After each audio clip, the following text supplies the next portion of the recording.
للشاعر شيركو بيكاس،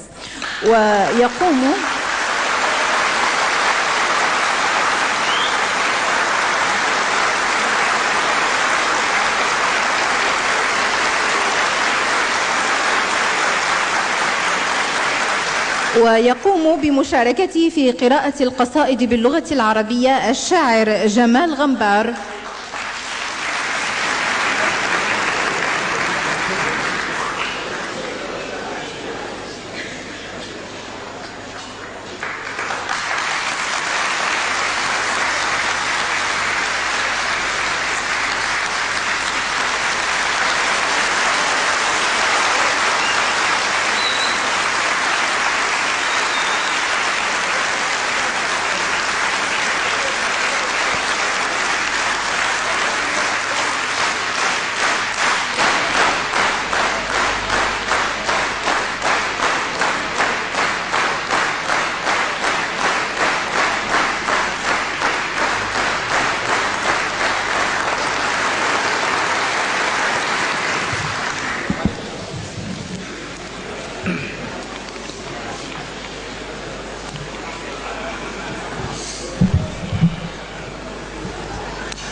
إوارتان باش أسعدتم مساء وأسعدتم شعرا. يكفينا فخرا بأن يشارك الشاعر الكردي المبدع من كردستان العراق الأستاذ شيركو بيكاس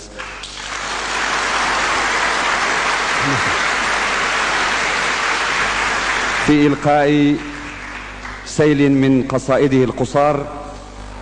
إن بيكاس الشاعر هو علم من أعلام الشعر الكردي الحديث، بل أكثرهم إبداعا وتدفقا في الإبداع. ملاحظة قبل إلقائه للقصائد، إن الأستاذ يلقي في هذه الأمسية 15 قصيدة قصار كما ذكرنا، ويلقي الثلاثة الأولى باللغة الكردية، وأنا بدوري أشاركه باللغة العربية، ومن ثم تأتي القصائد باللغة العربية انتهاء بالقصيدة الأخيرة التي يلقيها أستاذنا الشاعر بلغة الأم، ومن ثم مسك الختام بتلك القصيدة بلغة الضاد. فليتفضل.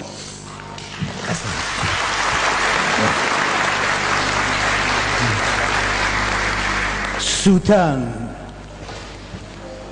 بسر پلیکانەی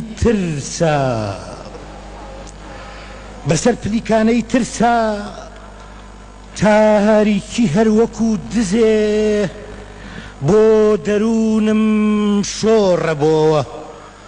وەختێ گەیشتە ناو دڵم ویستی دەستێ بوەشێنێ، لە پڕێکە خۆشەویستیتم داگیرسان، تاریکی و ترسم تیا سوتان.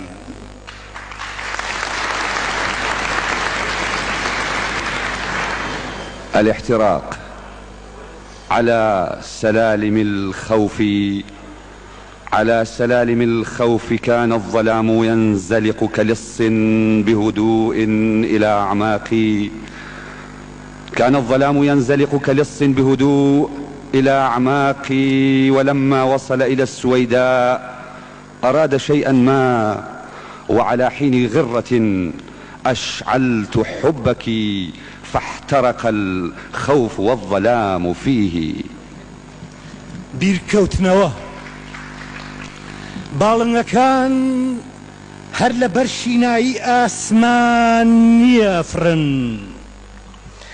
سەرچاوەکان بەتەنها هەر لە بەر هاژەی ڕووبارەکان هەڵناقوڵێن، درەختەکان هەر لە بەر جوانی لق و پۆپ سێبەر ناکەن، بەفر هەر لە بەر زستان و شێرە بەفرینە نابارێ، ئەسپ بەتەنها هەر لە بەر ئاوزەنی لێدانی سوار و جڵەوی شل ناداتە غار، باش هەر لە بەر لەرینەوەی دارستانەکان هەڵناکات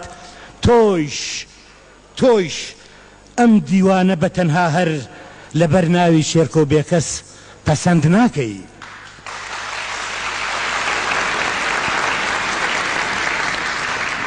التذكر: الطيور لا تطير من أجل زرقة السماء، والينابيع لا تتدفق من أجل أن تهدر الأنهار، والأشجار لا تتألق من أجل أن تورق وتنشر الظلال، والثلج لا يتساقط من أجل الشتاء وصنع التماثيل الثلجية، والحصان لا يعد من أجل أن يرخي له فارسه العنان ويخزه بمهمازه، الأعاصير لا تهب من أجل أن تهز أشجار الغابات، وأنت لا تعجب بهذه القصيدة من أجل كاتبها شيركو بيكس.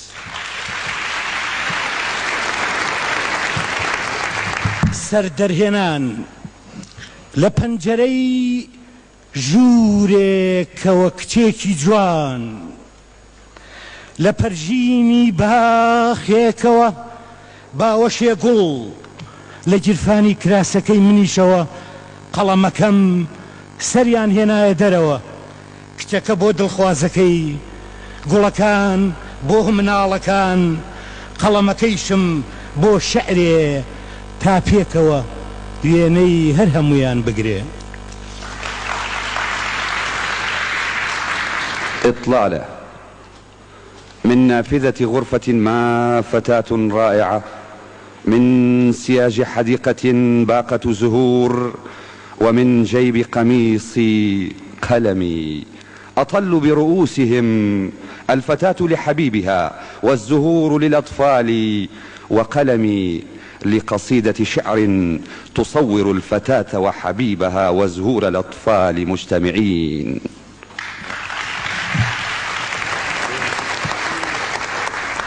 الفرات: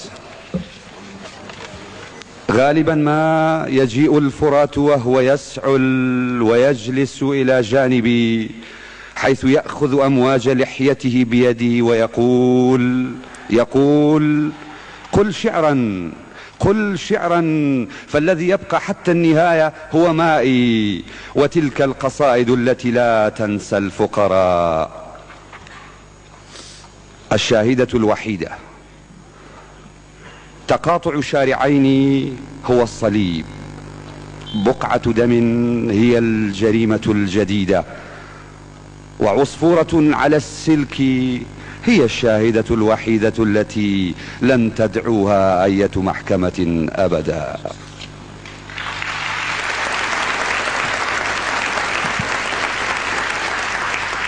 سهر: في تلك الليلة داخل المضيق الجبلي كل المصابيح كانت مطفأة ما عدا واحدا. في تلك الليلة داخل المضيق الجبلي كل المصابيح كانت مطفأة ما عدا واحدا، هو قنديل شاعر سهران فوق رأس جرح قصيدة ساهرة مثله. رواية: تلك الرواية التي أعطيتها لك وأرجعتها بعد القراءة وضعتها في مكانها داخل مكتبتي الصغيرة، حينذاك تجمعت القصص القصيرة حولها وكانت تحكي لهن رحلتها الأخيرة مع عينيك. كنت أسمعها وهي تقول تلك الجميلة تعشق القصص ذات القوام الطويل ولا تحب أن تنظر إلى قصيرات القامة مثلكن. وبعد فترة رأيت ولأجل عينيك جميع القصص القصيرة قد تحولت إلى روايات.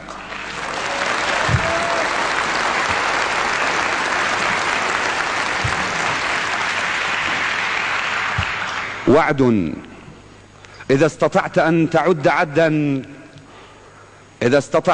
تعد عدا أوراق تلك الحديقة، إذا استطعت أن تعد عدا كل الأسماك الكبيرة والصغيرة في هذا النهر الذي يجري أمامك، وإذا استطعت أن تعد عدا الطيور في موسم الهجرة من الشمال إلى الجنوب ومن الجنوب إلى الشمال، إذا استطعت وقتها أعدك بأنني سوف أعد عدا ضحايا وطني وطني وطني.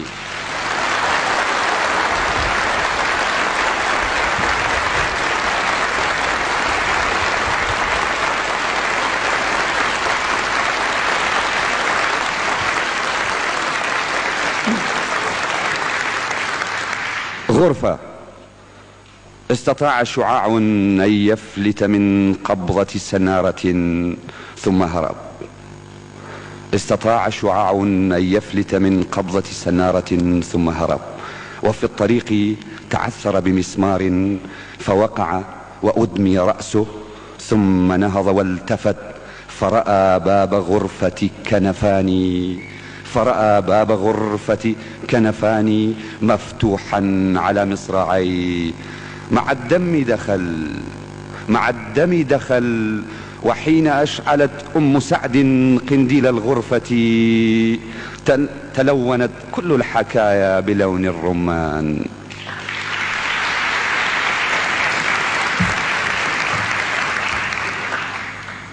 الطاقية. أتكون قد رأيت سرب قبرات يقف خلال طيرانه إذ يصادف نعشا لزهرة أو حقلا صغيرا ميتا، وترفع القبرات طاقياتها إجلالا وحزنا حتى يمر النعش؟ أتكون قد رأيت بلوطة تنزع لحاها حزنا على قبج قتيل؟ لكن وفي غرفتي وكل ما سمعت عن بلوطة كل ما سمعت عن بلوطة قتيلة أو قبرة مختنقة يرفع قلمي وبصمت قبعته، وبعدها تنهمر الحروف.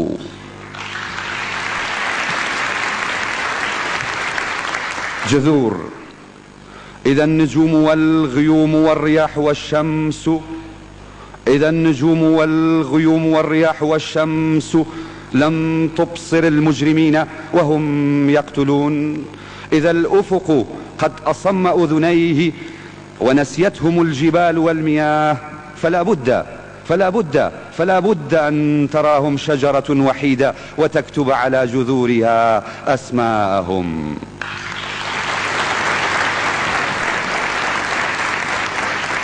الماء. ما دجلة والفرات هذان، ما دجلة والفرات هذان، إن كانا ماء فالماء لا لون له بينما هما أرجوانيان، والماء لا طعم له بينما لهذين مذاق تاريخ محروق، والماء بلا رائحة بينما تفوح منهما دوما رائحة احتراق شعر بناتنا وأولادنا.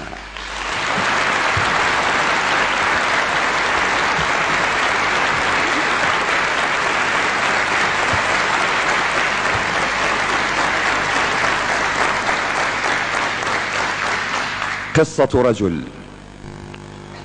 نسج النساج إلى مماته، نسج النساج إلى مماته، نسج السجاد ونسج الورود، ولكنه في النهاية لم يملك لنفسه سجادة، ولم يضع أحد على قبره وردة.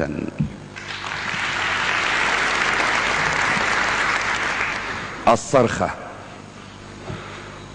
بياض الثلج ليس اعتباطا أو من دون سبب، إنه دمعة التوحد لإله ما يتجمد في الغربة.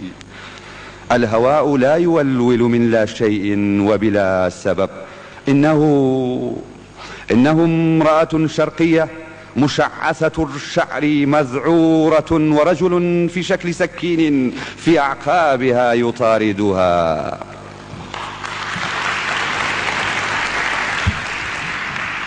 دودلي لم كجدا دار دودلا بروات ياخد هالورا واستاو بي لم كمدا او دودلا ببي بشختيان هلم بخار لم ريدا قاچ دوو دڵە بگەڕێتەوە یاخود هەر بەردەوام بێ لەم باخەدا مەل دوو دڵە هەڵگورمێ یاخود هەر بفرێ لەم ساتەشە وشەکانی من دوو دڵن ئەم قەسیدەیە تەواوکەن یاخود بۆ ئێوەی جێبێڵن با جێی بێڵم.